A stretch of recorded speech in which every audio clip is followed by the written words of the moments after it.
எருசலேம் வீதியில் ஆண்கள் கூட்டத்தில் சூசையுடன் இயேசு இல்லாததைக் கண்டு மாமரிக்கு துயரமானது. ஆனால் மாமரி சூசையிடம் எதுவும் கேட்கவில்லை. அவர்களின் களைப்பு, பசி எல்லாம் மறைந்து இயேசுவை தேடுவதில் கவனம் போகிறது.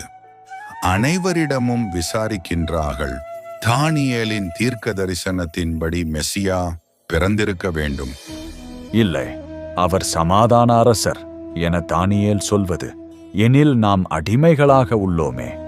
குரு ஷமாய், கமாலியேல் சொல்வதே சரி.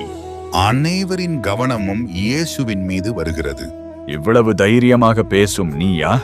நான் யாரெனில் வேத பிரமாணம் நிறைவேற்ற வந்த இஸ்ராயேலின் மகன். கமாலியல் சொன்னது சரி என்றாயே, எப்படி? தீர்க்க தரிசனம் தவறுமா?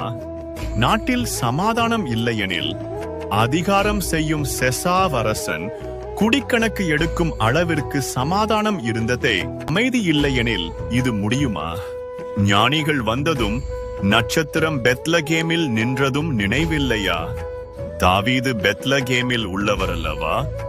மெஸ்ஸியா தாவீதின் மகன் அல்லவா? எனில் மெசியா இல்லை. ஏரோது 2 வயதுக்குட்பட்ட குழந்தைகளை கொன்றுவிட்டான். புத்திசாலி, உனக்கு இது தெரியாதா?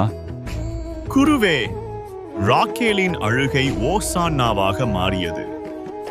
ராக்கேல் துயரத்திற்கு பென்ஜமினை பெற்றாள். எனில் மெசியா எங்கே? ஏரோதிடம் தப்ப இயலுமா? செங்கடலை பிரித்து தம் மக்களை அழைத்து சென்றவர், எலியாவை அக்னி ரதத்தில் எடுத்து சென்றவர், மெசியாவை காப்பாற்ற முடியாதா? எங்கள் பக்கம் வா குழந்தாய், என் நம்பிக்கை உம்மால் புதுப்பிக்கப்படுகிறது. கடவுளின் ஆவி உன்னில் உள்ளது. நமது ஜனமே, ஆறுதல் அடையுங்கள். ஜெருசலேமின் இதயத்தோடு பேசி அதன் துன்பங்கள் ஒழிந்தன, பாவங்கள் மன்னிக்கப்பட்டதென கூறி திடப்படுத்துங்கள். அப்படியானால் மெசியா முன்னோடி எங்கே?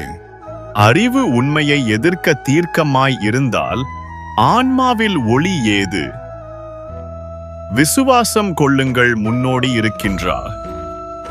3 நாள் பிரிவு என் மரணத்தின் கசப்பினை மாமரிக்கு அடையாளமாக தருகிறது. எனக்கு என்ன ஆனதோ என்று அவர்கள் மனம் தவிக்கிறது. மாமரிக்கு ஞானம் உண்டு, ஆனாலும் அன்பு ஞானத்தை மேற்கொள்கிறது. ஏன் இப்படி செய்தீர் என்றார்கள். பரமபிதா தந்த அடையாளத்தை அவர்கள் கவனியாதது இதுவே முதலும் முடிவாக இருந்தது. நான் என் தந்தை வீடு என்றதும் மாமரிக்கு புரிந்தது.